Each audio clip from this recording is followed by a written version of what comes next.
Duke ardhur tek ju, por i kujtoja një moment. Në vitet 60, paraardhësit e tyre e shkputën Shqipërinë nga kampi socialist. Pse e shkputën?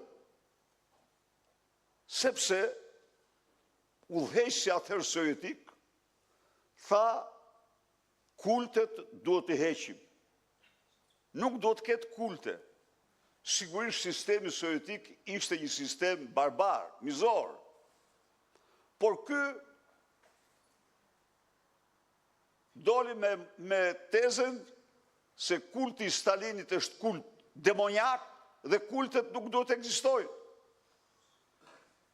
Pra këtu s'kishte një gjë të keqe. Ai donte të çlonte njerëzit nga kultet. Enver Hoxha u shkput dhe zhyti për karrigën e vet sepse ishte kulti, sepse ai me kultin mbrohej. Mbronte pushtetin e tij. Dhe ç'psuam ne u zhytëm në izolimin më të thellë. Për ne, lufta e klasave ishte një makineri diktatoriale të mërshme, por izolimi ishte përsëri një faktor të mërësisht në favor të diktaturës. Sepse ata që s'veprojnë si ne, kishin një hapësirë lëvizje nga liqeni Shkodrës në Kamçatkë.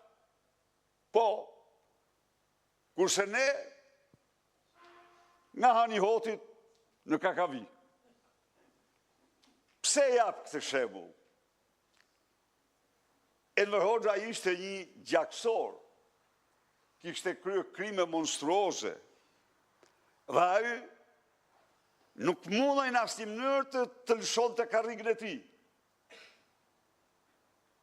Kurse sot Edi Rama, jo ndaj prendorisë të skeqes siç ishte kampi socialist, por ndaj Bashkimit Evropian, ëndrës më të bukur europiane të gjitha kohrave, don ta shkpus. Pse? Për karrigën e tij. Sepse e din që po shkoj Belinda, Lubia, në bangun e akuzës, do shkoj dhe ai. Ajo ja ka bërë ben. Sot ka ndajt gjithë ditën në zyrë, duke u marrë me gjykatësit, duke çuar mesazhe në mënyrë që të marrin vendimin që morën. Pra,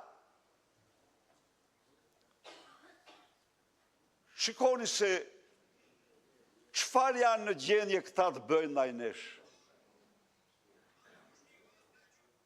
Shikoni se këta nuk njohin asnjë kufi. Harrojnë që 90% e shqiptarëve ëndrrën më të bukur e shohin në Bashkimin Evropian. Dhe se kanë gabim. Pse? Sepse në këtë komunitet është faktur njerëzit bëhen më të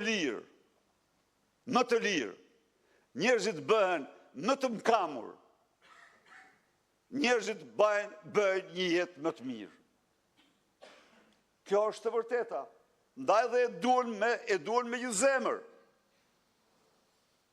Por, tani që vjen problemi, që Edi Rama Karane nuk ka ku shkon më, tani absolutisht është me gjithë ultimatumin që ka marrë,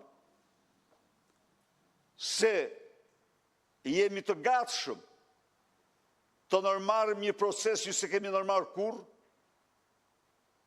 të xhbëjmë procesin e integrimit, ai gjithë ditën duke punuar për vendimin që do dalë sonte.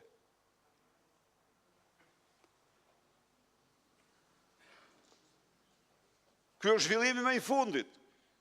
Dhe unë nuk kishit ta injoroja këtë zhvillim.